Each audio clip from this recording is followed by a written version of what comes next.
Dia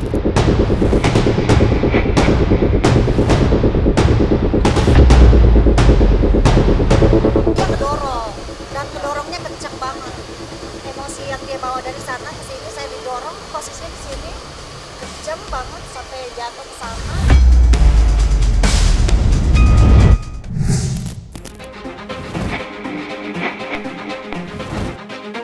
Nama Karina Ranau tengah menjadi sorotan setelah mengalami kejadian yang cukup mengagetkan. Istri mendiang Epy Kusnandar itu diduga mendapat perlakuan tidak menyenangkan dari seorang pria saat berada di sekitar warung yang dikelolanya. Situasi yang semula terlihat biasa saja mendadak memanas hingga berujung pada insiden fisik.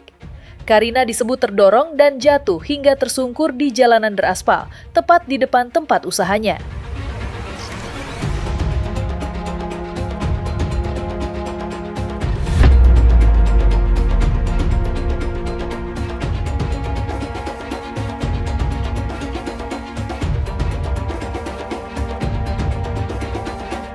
Ini orang ini nih, lihat mukanya.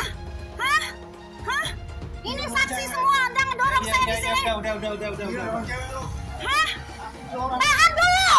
Siapa namanya plat motornya? Plat motornya SNW. Saya laporin ke polisi, Bapak. Ke Polres Jakarta Selatan sekarang. Bapak ngedorong saya. Saya laporin, Bapak.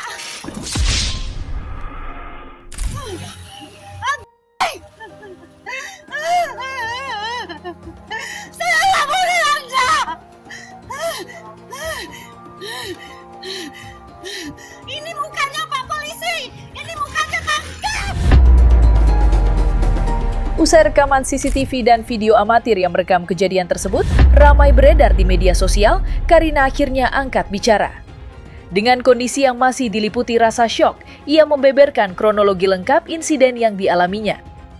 Dia datang, kita masih siap-siap. Memang sebentar lagi, mungkin sekitar 15 atau 20 menit lagi warung buka gitu. Dia datang, langsung buka. Ini kan posisinya ketutup terpalnya. Langsung buka, pesen dong. Ini bila berapa gitu, sama Jukut. Bapak sebentar ya Pak, kita bukanya sebentar lagi. Bapak tunggu dulu di tenda ya Pak. Nanti kita panggil kalau sudah gitu. Nah ini aja mau sekarang aja pesennya. Pokoknya dengan sudah tidak enak lah dari awal gitu.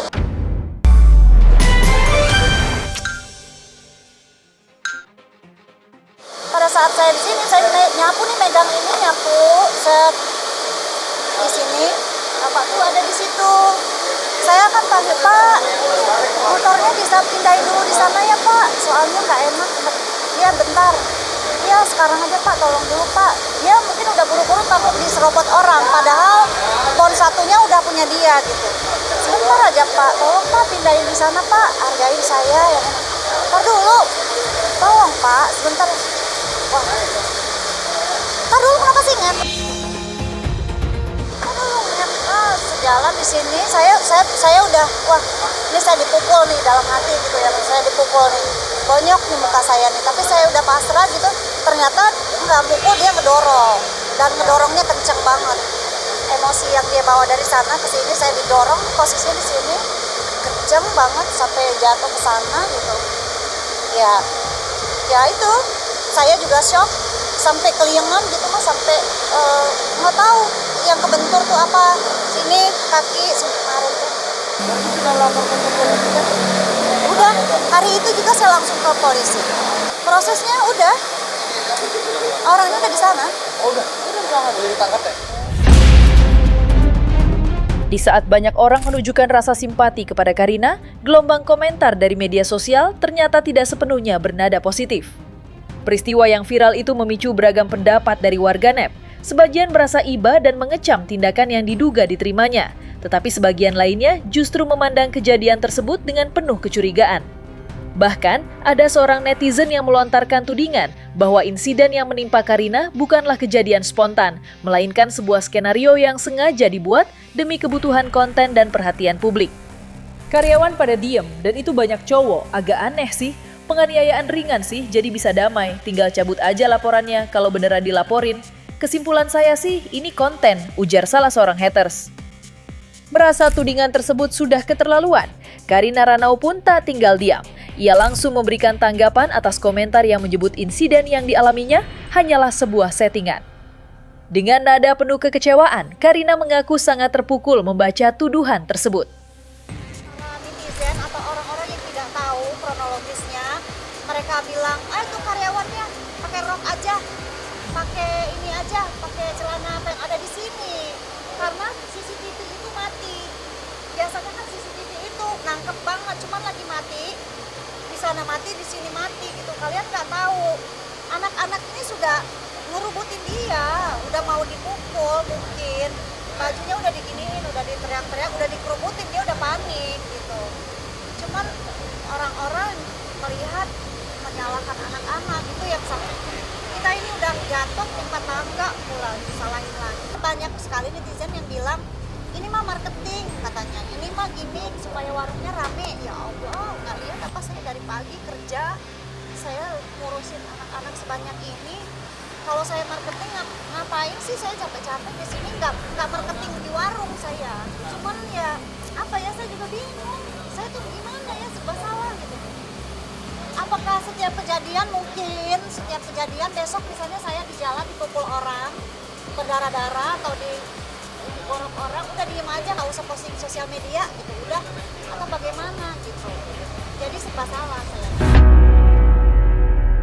Sebenarnya, ini bukan kali pertama Karina Ranau harus berhadapan dengan komentar pedas netizen. Sejak kepergian sang suami tercinta, Karina beberapa kali menjadi sasaran cibiran di media sosial. Bahkan, namanya sempat terseret dalam perseteruan dengan seorang haters yang terus melontarkan komentar negatif dan menyerang mendiang suaminya. Semua bermula dari unggahan video perayaan ulang tahun putranya yang seharusnya menjadi momen hangat dan penuh haru bagi keluarga kecil mereka. Video tersebut diketahui dibuat Karina dengan penuh perjuangan dan perasaan campur aduk. Bukan sekedar konten biasa, melainkan sebuah cara untuk mengobati rasa rindu sang anak kepada almarhum Epy Kusnandar yang kini sudah tidak lagi bisa menemani di hari spesialnya. Namun di balik momen yang seharusnya dipenuhi doa dan dukungan, justru muncul komentar-komentar kasar yang dinilai sangat menyakitkan hati keluarga. Bukannya ikut bersimpati, sejumlah netizen malah meninggalkan ucapan pedas yang menyeret nama mendiang Kang Epy. Hal itulah yang akhirnya menjadi pemicu utama kemarahan Karina. Mati aja @KarinaRanau9 daripada tidak bisa move on, sama-sama di neraka supaya digebukin malaikat, ujar salah seorang haters dengan nama akun Ri. Pokoknya lagi rame, di warung tuh lagi rame banget. Saya lagi mojok sebentar lah, udah tarik nafas lah sebentar. Pas lihat handphone, saya lihat komen itu. Mana ada orderan banyak, lagi kan yang dikirim ke kantor-kantor gitu. Saya lihat, aduh, saya langsung nggak tahu ya, badan saya tuh kayak nggak ada tenaga gitu. Langsung yang udah lemes, udah saya langsung duduk aja di sini, duduk diem. Udah kayak orang ini aja, speechless aja, nggak tahu harus ngapain gitu. Yang kita pilih Pasti kita pengen ekspresinya. mengedepankan estetika. Kan dokter sampaikan. Jelas tadi mendengarkan.